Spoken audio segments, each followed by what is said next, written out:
Allah akan mengangkat dengan Al-Quran satu kaum, dan Allah juga akan menjatuhkan dengan Al-Quran kaum yang lainnya.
Kita berbicara tentang ayat kauniyah ini diciptakan oleh Allah Subhanahu wa Ta'ala untuk kita bertafakkur dan kita kenal kepada Allah. Dengan demikian Allah Subhanahu wa Ta'ala berkomunikasi dengan hamba-Nya yang bernama manusia dan jin dengan keistimewaan akal yang diberikan oleh Allah kepada mereka supaya bijaksana menggunakan akal, bertafakkur akan ciptaan Allah supaya kita kenal kepada Allah dan bersyukur kepadanya. Afdhalul ibadah ibadatul tafakkur. Sebaik-baik ibadah itu adalah ibadah tafakkur. Demikian kata Sayyidina Ali bin Abi Thalib karramallahu wajhah. Ayat yang kedua, kalau tadi ayat yang pertama ayat kauniyah, ayat alam, ayat yang kedua adalah ayat-ayat yang dengannya kita sebagai umat Islam menjadi mulia, bukan karena bangsanya, bukan karena keturunannya, bukan karena bahasanya, bukan karena negaranya, bukan karena asal usulnya daripada mana. Kemuliaan yang ada pada umat ini melalui ayat Al-Quran yang Allah turunkan kepada Nabi Muhammad SAW, yang dengan ayat Quran itu sendiri umat ini menjadi mulia. Bukankah Allah Subhanahu wa Ta'ala berfirman dalam Al-Quranul Karim, "Idza waqa'atil waqi'ah laysa liwaqa'atiha kadhibah khafidatun rafi'ah." Allah itu merendahkan dan Allah itu mengangkat. Di dalam hadis Nabi Muhammad SAW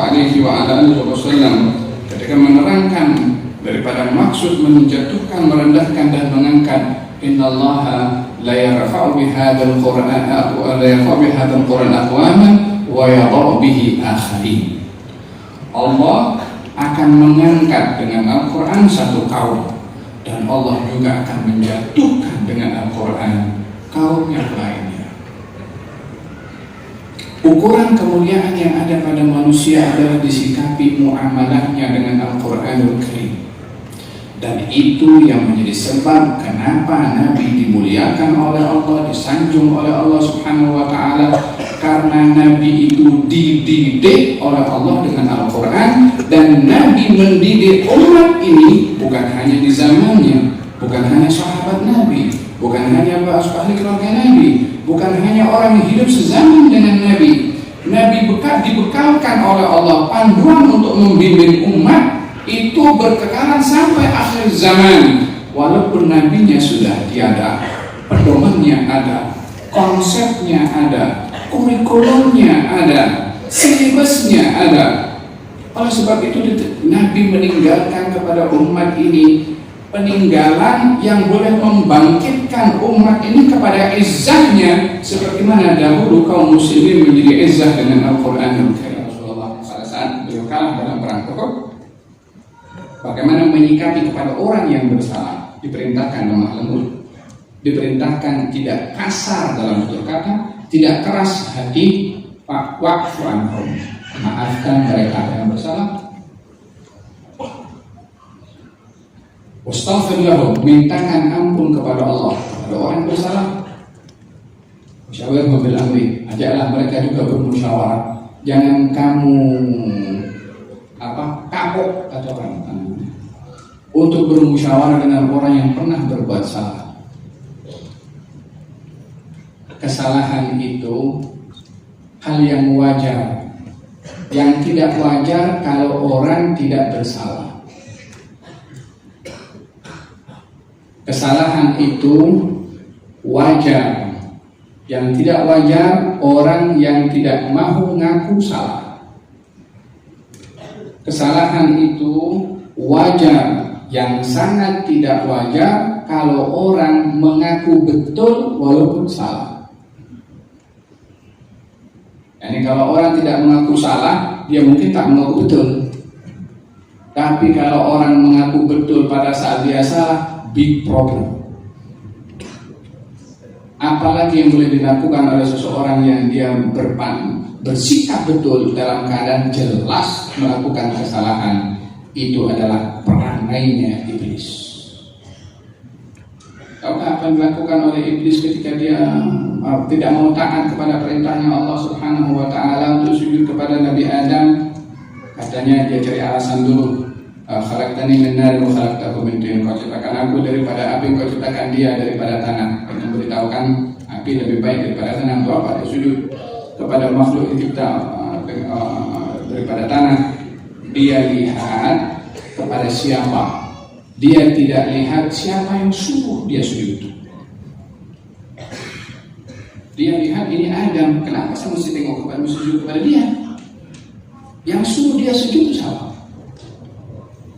Tak tahukah atau Adam itu adalah Adam diciptakan oleh Allah Subhanahu wa Ta'ala, tapi karena arogan, hasad dan sombong, dia kata untuk saya lebih baik daripada dia. Kemudian ditegur lagi oleh Allah Subhanahu wa Ta'ala. Ketika ditegur oleh Allah Subhanahu wa Ta'ala, dia mengatakan ambirni ila yaumil ba'ts. Biarkan saya hidup sampai hari kiamat. Iblis itu minta panjang umur juga. Tak tanggung-tanggung dia minta panjang umur sampai hari kiamat. Apa kerjanya iblis sama kita panjang umur sampai hari kiamat? Oleh sebab itu kata Nabi, sebaik-baik orang yang panjang umur baik amat. Karena iblis itu panjang umur, amalnya buruk. Ambirni ila yaumil ba'ts. Biarkan saya hidup sampai hari kiamat. Kata iblis mengatakan kepada Allah Subhanahu wa Ta'ala, katanya kamu akan diberikan umur sampai waktu yang nanti kehendaki oleh Allah Subhanahu wa Ta'ala. Kemudian diperintahkan oleh Allah turun ke bumi. Tak ada kata fikir itu oleh iblis itu turun, ya Allah minta maaf ya Allah, ampunkan, astagfirullah, mohon ampun kepada Engkau ya Allah. Kan peluang untuk mohon. Nabi Adam itu turun ke bumi minta maaf kepada Allah. Apa menyebabkan iblis itu tidak minta ampun kepada Allah? Menganggap kesalahannya betul, meyakini kesalahannya betul. Problemnya di situ. Kemudian dia kata, "Fa bi izzatika la uwiyannahum ajma'in." Dengan keagunganmu ya Allah, aku akan sesatkan mereka. Oh, ya gunakan Allah. Ini dalam Al-Quran ya. Dengan keagunganmu ya Allah, aku akan sesatkan mereka. Yang lebih dahsyat lagi, katanya iblis mengatakan kepada Allah, "Fabima aghwaytani la'aqudanna lahum siratakal mustaqim." Ya Allah, sebagaimana Engkau telah celakakan aku, Engkau hinakan aku. Dilemparkan kesalahan kepada siapa? Pada Allah Subhanahu wa Ta'ala. Yang tak ikut arahan Allah, iblis, ditegur tak mau insaf, diturunkan tak mau taubat, yang disalahkan Allah Subhanahu wa Ta'ala. Ayo, mau meletakkan iblis dalam neraca apa? Tapi itulah kalau seseorang tidak mau mengakui kesalahan. Hadirin hadirat yang dirahmati oleh Allah Subhanahu wa taala, kita ingin memahami pada majelis yang penuh dengan barakah ini kemuliaan, keagungan, izzat yang ada pada umat ini adalah karena Al-Quran yang dibawa oleh Nabi Muhammad SAW. Keagungan Rasulullah karena bimbingan Allah kepada beliau melalui Al-Quranul Karim. Maka kalau kita akan meraih izzat itu, pegang Al-Quran, jadikan dia terjemahan dalam kehidupan kita keseharian. Bimbinglah sikap kita bermula daripada tutur kata ini dan perbuatan dengan Al-Quranul Karim. Wa qulu linnasi husna, berkatalah kamu kepada orang dengan kata-kata yang baik. Demikian Al-Quranul Karim mengatakan tentang bagaimana menjaga lisan dalam kita berinteraksi sesama manusia. Kita berdoa kepada Allah, mudah-mudahan majelis kita hari ini majelis yang diberkati oleh Allah Subhanahu wa taala. Majelis menghayati sirah Nabi Muhammad untuk kita ada koneksi dengan Nabi Muhammad SAW di dalam hati dengan cinta, di dalam pikiran dengan ingatan, dalam tubuh badan, dengan peneladanan kepada baginda Rasulullah SAW, yang dengan menghayati peneladanan kepada beliau akan termasuk daripada golongan aqrabukum minni manzilan yaumil qiyamah ahasibukum akhlaqa, orang yang paling dekat dengan saya nanti di hari kiamat, orang yang paling baik akhlaknya. Ya Allah, jadikan kami golongan orang-orang yang menjaga akhlak kami. Tunjukkan kepada kami akhlak yang baik untuk kami dapat melakukannya, karena Engkau sebaik-baik yang memberi petunjuk kepada kami akan akhlak yang baik. Tunjukkan kepada kami akhlak-akhlak yang tidak baik untuk kami tinggalkan, karena sebaik-baik yang membimbing kami untuk meninggalkan akhlak yang tidak baik adalah Engkau ya Rabbal Alamin. Allahumma hdina bi ahsanil akhlaq fa innahu la yahdi li ahsaniha illa anta. واصرف عنا سيئها فإنه لا يصرف عنا سيئها إلا أنت يا أرحم الراحمين. Jadikan lidah kita ini senantiasa berkata yang baik. Jagalah lidah ini daripada berkata yang tidak baik. Ya Rabbal Alamin, anugerahkan kepada lidah ini untuk berbanyak diam daripada berkata yang tidak baik, untuk dapat meraih kesempurnaan iman sebagaimana disabdakan oleh Nabi Muhammad SAW. Ya Allah yang hadir di sini, jadikan mereka golongan orang-orang yang Kau berikan ampun dan maaf serta rahmat daripada Engkau ya Rabbal Alamin. Karena kami duduk di rumah-Mu, kami duduk untuk mencari rahmat-Mu, kami datang untuk mencari ridha dan pengampunan daripada-Mu.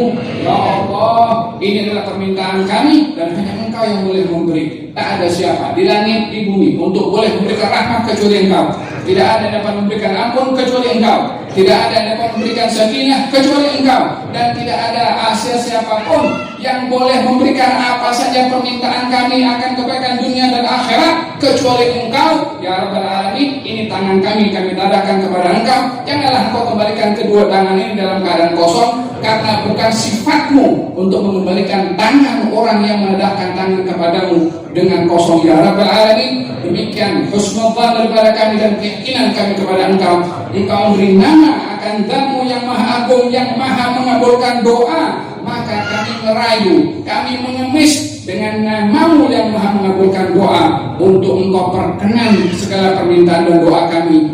Ya Allah, kami berdoa kepada Engkau segala kebaikan dunia dan akhirat, yang kami tahu dan yang kami tak tahu, tapi Engkau maha mengetahui apa yang terbaik untuk kami. Ya Allah, berikan kepada kami apa yang kami tahu, dan berikan kepada kami yang kami tak tahu, yang Engkau tahu, yang itu membawa kebaikan kepada kami ya Rabbal Alamin. Ya Allah, yang hadir di majelis ini, di masjid yang penuh dengan barakah ini, jadikan mereka golongan orang-orang yang disayang oleh Nabi SAW.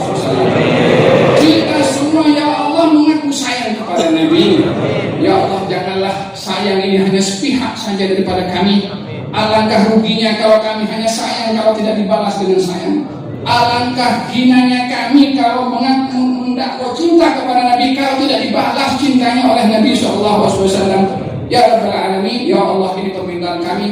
dan segala yang kami minta ini adalah kecil bagi Engkau untuk memberinya, tak kurang daripada segala kekayaan yang ada padamu ya Rabbal Alamin. Yang kecil daripada permintaan kami ini ya Rabb, berikanlah dengan yang besar datang daripada Engkau ya Rabbal Alamin. Ya Allah, berkati semua yang bertugas di masjid yang penuhan barakah ini, imamnya, petugas-petugasnya yang menjaga masjid dengan berbagai manfaat yang ada, pengimarahannya dengan majelis zikir, majelis salawat, aktivitas sosial yang dilakukan. Ya Allah, berkati mereka.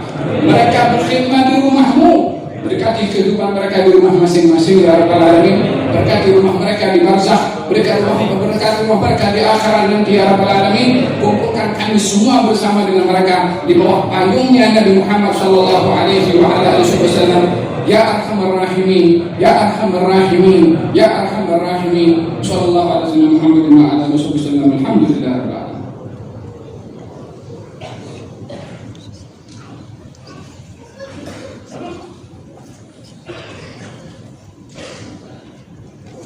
Alhamdulillahirabbil alamin. Jazakumullah khairan katsir kepada Al-Habib Ali Zainal Abidin Al-Hamid.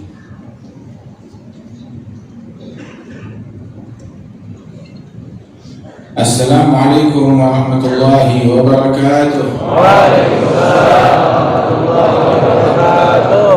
Alhamdulillah, kita bersyukur kepada Allah Subhanahu wa taala yang mengumpulkan kita di tempat yang paling mulia, di rumahnya Allah. Allah taala menjadikan ini tempat sebagai tempat yang paling dicintai oleh Allah. Nabi Muhammad bersabda, "Ahabbul bilad ilallah masajiduha." Tempat yang paling disukai oleh Allah dari suatu negeri adalah masjid-masjidnya. Wa abghadul bilad ilallah aswaquha. Dan tempat yang paling dibenci oleh Allah dari suatu negeri adalah pasar-pasarnya. Kenapa?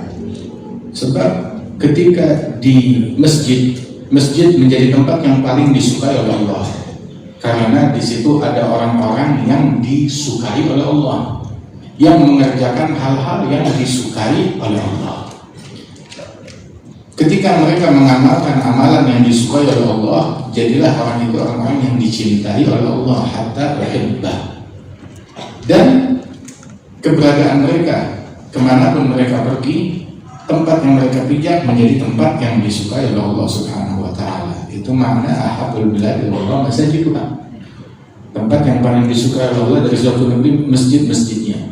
Karena di situ ada orang yang dicintai oleh Allah, yang kerjaan mereka adalah amalan yang dicintai oleh Allah Subhanahu wa taala. Wa abghadul bilad ilallah aswaquha. Tempat yang paling dibenci oleh Allah dari suatu negeri adalah pasar-pasarnya. Kenapa?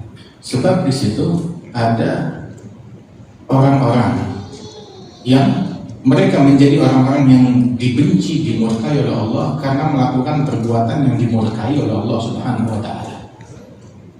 Mereka melakukan praktek riba, mereka melakukan penipuan, mereka melakukan sumpah palsu, mereka melakukan mencurangi timbangan dan lain sebagainya.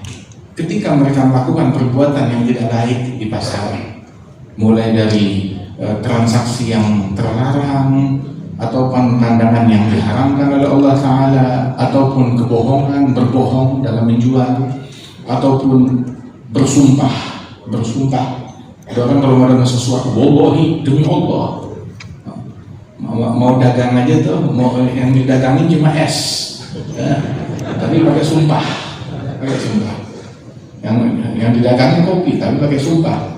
Yang didagangin minyak wangi, wallahi, sumpah. Gitu. Subhanallah. Apalagi sumpahnya sumpah palsu lagi. Wallahi gak luntur juga.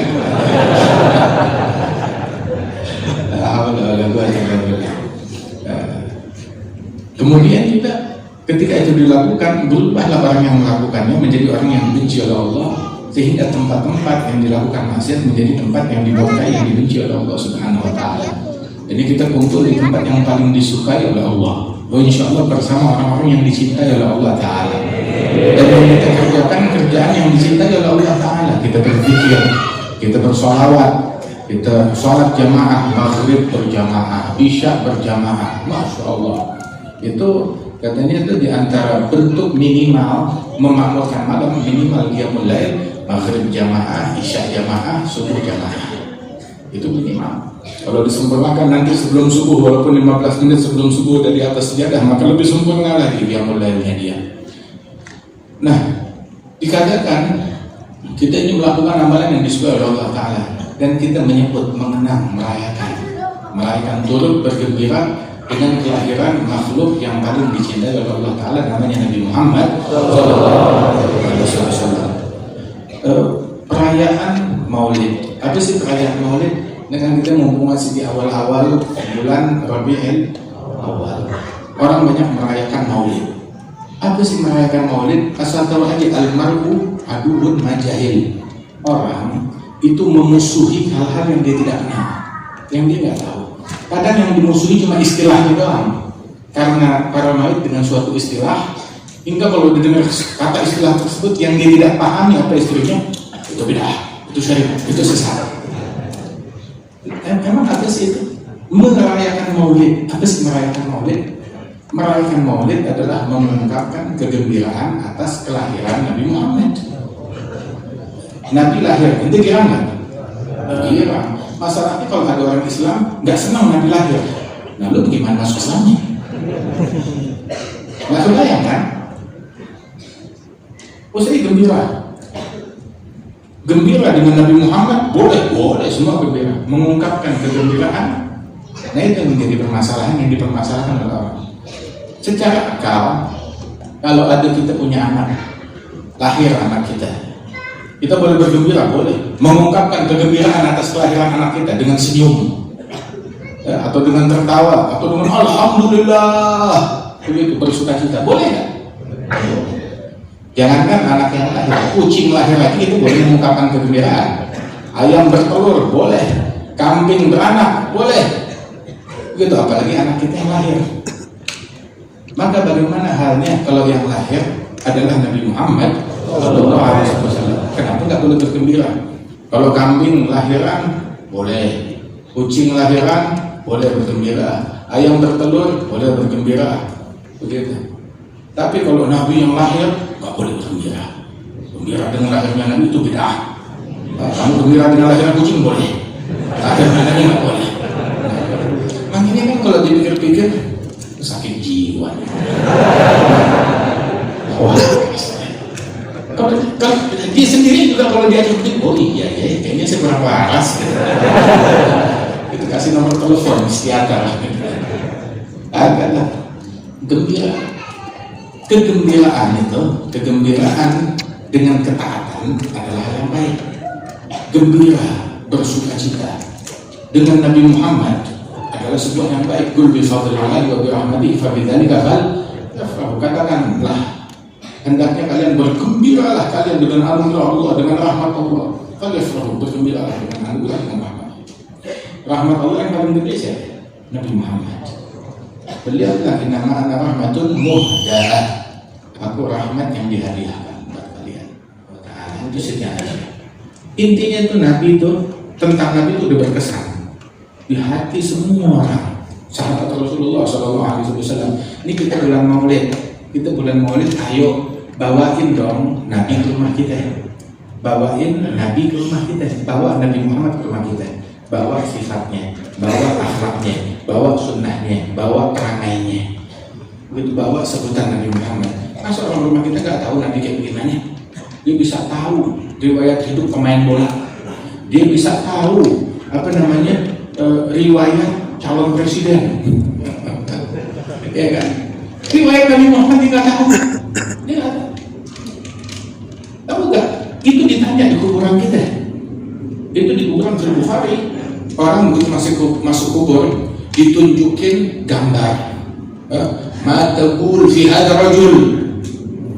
Apa yang kamu ketahui? Apa yang mau kamu ucapkan tentang orang ini? Ayo ceritakan tentang dia. Nah, yang nggak doyan Maulid bagaimana mau ceritain? Kalau kita ditanya begitu, ada Nabi Muhammad.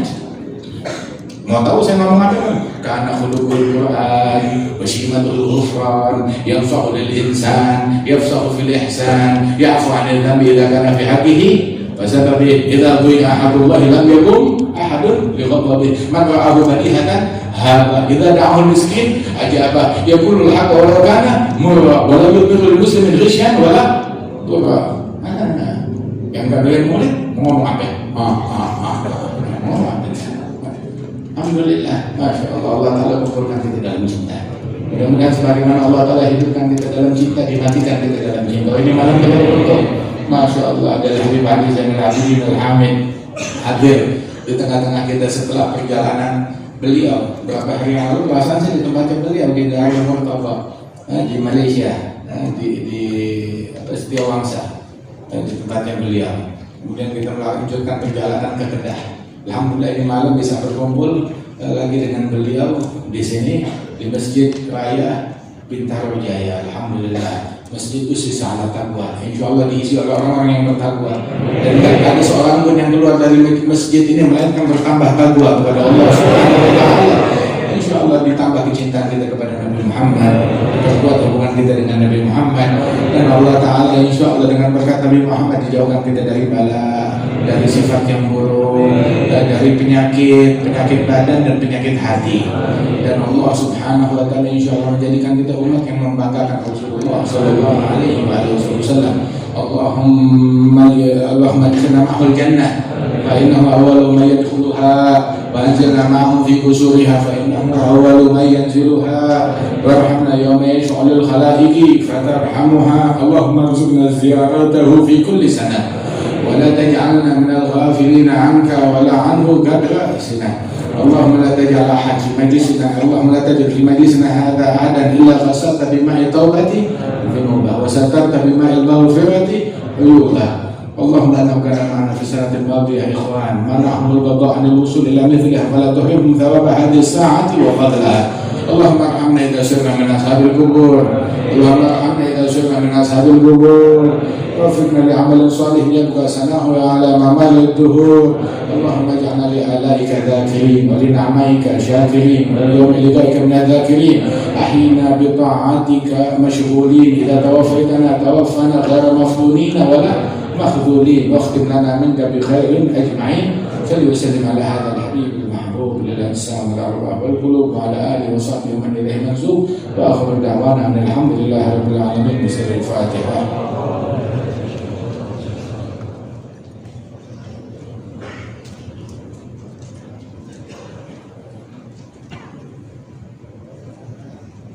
Bila